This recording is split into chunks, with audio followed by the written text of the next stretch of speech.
আপনারা 5 তারিখে আমরা দেশ স্বাধীন করেছি, ভুল করেছি। আমি যা মনে করি এখন এই মুহূর্তে আমরা দেশ স্বাধীন করে ভুল করেছি। কারণ আমি এই কথাগুলো বলতেছি, অনেকে বলবে হিরো আলম হলে আওয়ামী লীগের দালাল। আমি দালালের কথাবার্তা বলতেছি। 5 তারিখে যে জন্ম করেন এই দেশ থেকে আওয়ামী লীগ পালিয়ে গেল, চাঁদাবাজ দূর হয়ে গেল, দুর্নীতি দূর হয়ে গেল, আমরা স্বাধীন নিয়ে আসলাম। 5 তারিখে বিকেল 5টার থেকে শুরু করে যখনই শুনছে হাসিনা এই দেশ থেকে নাই, সেই মুহূর্ত থেকে বিএনপির লোকেরা মনে করেন দখল, মনে করেন যেখানে আগে টেম্পো স্ট্যান্ডে আওয়ামী লীগ চাঁদা করে তুলতেছিল বিএনপি, যেখানে আগে জি মনে করেন বাংলা বাড়ি আগে আওয়ামী লীগ দখল করতে বিএনপি দখল করছে, যেখানে মনে করেন আজকে অফিস আদালতে মনে করেন আগে আওয়ামী লীগের লোক ছিল, ছাঁটাই করে বিএনপির লোক ঢোকানো হয়েছে। এখনই দেশের আইন প্রশাসন দুর্বল হয়ে গেছে। থানা পুলিশের মনে করেন প্রকাশক আসামি চিনে নিয়ে আসা হয়, আদালতে মনে করেন আমরা একটা আসামি ধরে যখন নিয়ে যাওয়া হইতেছে, আসামিকে আদালতে প্রকাশক পুলিশের সামনে তারা সেই রকম মারধর করতেছে। তাহলে মানুষের নিরাপত্তা কোন জায়গা? আওয়ামী লীগ আর বিএনপির মধ্যে পার্থক্য কি পাইলাম? আওয়ামী লীগ চলে যাওয়ার পরে বিএনপি ওখানে অত্যাচার করতেছে, মানুষের অত মানুষের কথা মনে করেন প্রকাশে বাদে দিই। আমি হিরো আলম নিজে মনে করেন প্রকাশও মনে করেন মারধরের শিকার হয়েছে। 5 তারিখে যখন আওয়ামী লীগ বিদায় হয়ে গেল, এই আওয়ামী লীগ সরকারের বিরুদ্ধে আমি বগুড়া আদালতে মামলা করতে গেলাম। মামলা করতে যেদিন গেলাম কার বিরুদ্ধে? প্রধানমন্ত্রী শেখ হাসিনা, আরাফাত, ওবায়দুল কাদের, যারা আমার উপর অত্যাচার করেছে, সেই আদালতে বিএনপির লোকজন বগুড়া আদালতে প্রকাশ্য আমাকে মারধর করলো। আমার কি অপরাধ ছিল? আমি আওয়ামী লীগের আওয়ামী লীগ সরকার রানিং অবস্থায় থাকাকালীন আমি তাদের উপরে প্রতিবাদ করেছি। ওয়ালটন এখন দেশের সীমানা পেরিয়ে পৌঁছে গিয়েছে 50টিরও বেশি দেশে। ওয়ালটন ঘরে ঘরে বিশ্বজুড়ে। বিনিময়ে বিএনপি কি দিছে? আমাকে মারধর দিছে। কি করছে তারা? আমার মনে করেন কি করছে? সম্মান ছিনিয়ে নিয়েছে। আমি কিছুই পাইনি। কারণ আপনারা বলতে বিএনপির বিরুদ্ধে কথা বললে আপনার খবর আপনাদের ক্ষতি হতে পারে। কি ক্ষতি করবে? বিএনপির প্রকাশক মারধর করছে, আরেকবার কি করতে পারে? সোহাগের লাগান মেরে ফেলে দিবি, দেখ মেরে ফেলে দেখ। সোহাগ মারা গেছে তো কি হয়েছে? তার পরিবার কি কিনা আসতে দেখবে, আল্লাহ তার রিজা করতেছে। আমি হিরো আলম মারা গেলে একদিন না আমার পরিবার কেউ না কেউ দেখবে, সেটা বড় কথা না। কিন্তু সত্য সত্য অল টাইম সত্যই হয়। কারণ এই দেশে আমরা দেখছি একটা শরীরের কাছে আর এক শরীরের খাওয়ার জন্য উঠে পড়ে লেগেছে। আপনারা আমাকে এই কথা বললে অনেকে দালাল বলে, আওয়ামী লীগের লোক। আমি দালাল, বিএনপি লোকেরা তাই বলে আমাকে প্রকাশও গালি গালাজ করে, ফোন দিয়ে গালি গালাজ করতে বিএনপির বিরুদ্ধে কথা বলে। সত্য কোনো চাপা থাকে না, সে আওয়ামী লীগ হোক আর বিএনপি হোক, তার বিরুদ্ধে আমি কথাবার্তা বলি, এটা আমার অপরাধ। কালকে ওকে সোহাগ গিয়ারে মারছে, আমাকে হিরো আলমক মারতে পারে এরকম করে। তাহলে কি করতে হবে? এই সন্ত্রাসীকে আপনারা প্রকাশ্য মৃত্যুদণ্ড প্রদান করে 24 ঘন্টার মধ্যে ফাঁসি কার্যকর করেন। এরকম ঘটনা বন্ধ হওয়া সম্ভব, এছাড়া সম্ভব না। আসলে যেহেতু প্রকাশ্যে ভিডিও ফুটেজ আছে, সে তো ওই জায়গাতে অরিজিনাল আসামি মনে করেন পালিয়ে যাওয়ার কোনো পথ নাই। এক, ওরা যে অন্য কোনো দল, এই দল মনে করেন তাদের দল, সে সমস্ত যারা খুনিকে বাঁচানোর জন্য সাধারণ মানুষকে ধরে মানে পাবলিকের সামনে প্রেজেন্ট করে বলবে এরাই খুনি, তাহলে ভুল করবে। কারণ আমরা তো প্রকাশ্য যখন প্রমাণ হবে যে একটা নির্দোষ লোককে তারা মনে করেন একটা ফাঁসে তার পরিবার ধ্বংস করছে, এদেরকেও সাথ দেওয়া যাবে না। কারণ খুনিকে তারা ঢুকে না দিয়ে একটা সাধারণ মানুষ খুনি হিসেবে প্রমাণ করে তারা দল ব্যাসপে, নেতা ব্যাসপে, তাহলে এই ধরনের একদল ঘটনা প্রকাশিত হয়, এই দলের যে সমস্ত নেতারা তাদের এই মনে সাপোর্টটা দেবে, তাদেরকে মধ্যে ফাঁসিতে ঝোলাতে হবে। পরিবারের লোকজনের যেটা দাবি ছিল যে যাদেরকে অ্যারেস্ট করা হয় তারা কিন্তু একটাও এর সাথে জড়িত না, সেই বিষয়ে কি বলবেন? কোনভাবে কি বিএনপি এটাকে থামাতে হবে? এখন প্রকাশের দল মুখে যাদেরকে ধরছে তারা দল মনে করেন ভিডিও ফুটেজ এবং তাদেরকে প্রমাণিত না হয়, তাদেরকে ধরলে তাহলে অবশ্যই বোঝা যাবে তাদের দল তাদেরকে বাঁচানোর জন্যে তারা সাধারণ মানুষকে ঠেলিয়ে দিচ্ছে তাদের গাঁও বাঁচানোর জন্যে। কারণ এখানে কোনো আমার কথা কি জানেন, এখানে সে যত বড়ই নেতা হোক না কেন, যত বড় এমপির মধ্যে হোক না কেন, তাকে ফাঁসিতে ঝোলাতে হবে। তাকে ছাড় দেওয়া তো দূরের কথা, এটা তো মনে করে তারা বাঁচানোর চেষ্টা করে। তাহলে আপনারা বলবেন দেশের জনগণ কাদের কাছে নিরাপদ, কাদের কাছে নিরাপদ না। খুনির বিষয়ে দল তারা খুনিকে দল তারা সাপোর্ট করে, তাদের পেছনে মনে হয় জনগণ থাকা ঠিক হবে না। দেশের জনগণ সচেতন। তাহলে দেশবাসীকে একটা কথা বলতে চাই, সামনে নির্বাচন, আপনারা হিসেব করে নির্বাচনের প্রার্থীটা বেছে নেবেন, হিসেব করে ভোট কেন্দ্রে যাবেন, হিসেব করে ভোট দেবেন। নাহলে 17 বছরে আপনারা ভোট দিতে পারেননি, আপনারা ভোট না দেখে না খেয়ে আছেন, আপনাকে কেউ কি খাওয়ায়? 17 বছর ভোট না দিয়ে না খেয়ে থাকতে পারেন, তাহলে আর সারা জীবন ভোট না দিয়ে আপনারা থাকতে পারবেন। এই দেশের আমাকে এমপি মন্ত্রী কোনো দরকার নাই, কারণ যেরকম দেশ আছে এরকম চলতেছে। কারণ দেশের এমপি নির্বাচন হওয়ার পরে এমপি মন্ত্রী তাদের পকেট ভরে, তারা ঠিক থাকে, কিন্তু দেশের জনগণ আমরা কিছুই পাই না। কিছু পাই? তাহলে যে দেশের জনগণ যদি আমরা কিছু না পেয়ে থাকে, তাহলে এই দেশের জনগণের জন্য নির্বাচন করে কি করবেন? প্রতিবাদ করে কি করবেন, তাই সব কিছু বাদ দিয়ে নিজের পরিবার নিয়ে বাঁচার চিন্তা ভাবনা করতে হবে, এছাড়া দেশের কোনো উপায় নেই এখন।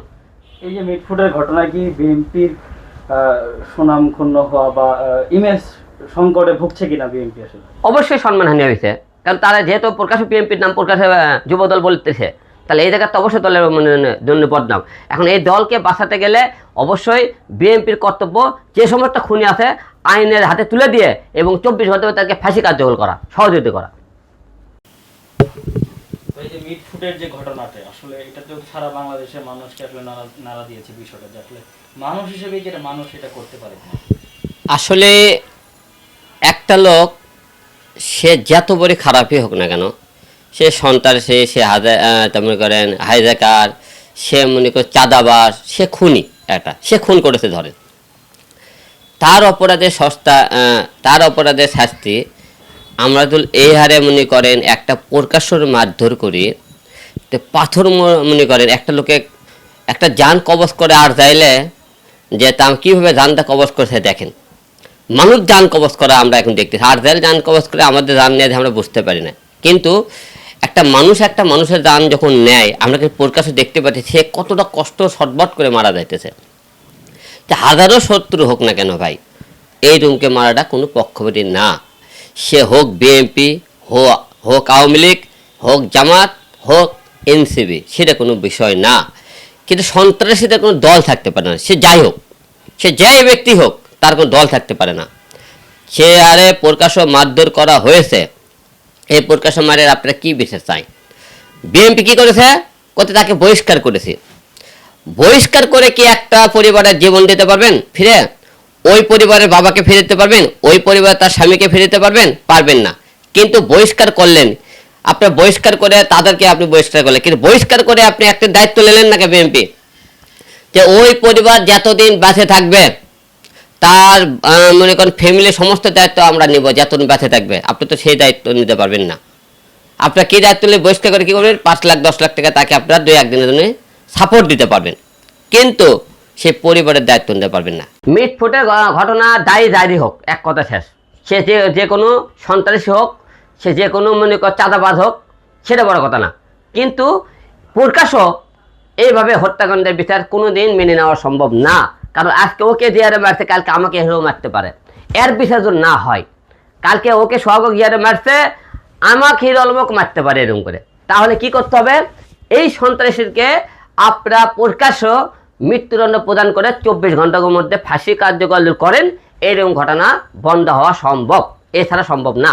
অনেকে বলতেছে যে যারা এটার সাথে জড়িত ছিল, মূল আসামি, তারা এখনো ধরাছোঁয়ার বাহিরে আছে, তাদের অন্য সাধারণ মানুষকে ধরে নিয়েছে, তাদেরকে বলা হচ্ছে যে এরা এর সাথে জড়িত ছিল।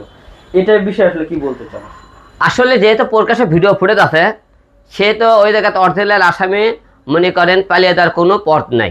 এক, ওরা যে অন্য কোনো দল, এই দল মনে করেন তাদের দল, সে সমস্ত যারা খুনিকে বাঁচানোর জন্য সাধারণ মানুষকে ধরে মানে পাবলিকের সামনে প্রেজেন্ট করে বলবে এরাই খুনি, তাহলে ভুল করবে।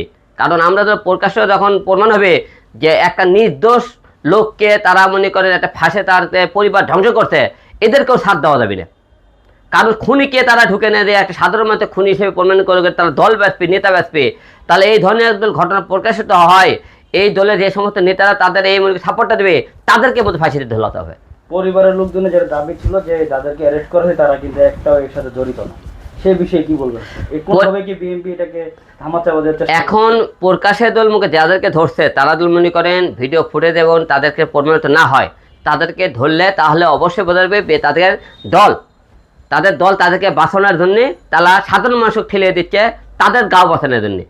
কারণ এখানে কোনো আমার কথা কি জানেন, এখানে সে যত বড়ই নেতা হোক না কেন, যত বড় এমপির মধ্যে হোক না কেন, তাকে ফাঁসিতে ঝোলাতে হবে, তাকে ছাড় দেওয়া তো দূরের কথা। এটা তো মনে করে তারা বাঁচানোর চেষ্টা করে, তাহলে আপনারা বলবেন দেশের জনগণ কাদের কাছে নিরাপদ, কাদের কাছে নিরাপদ না।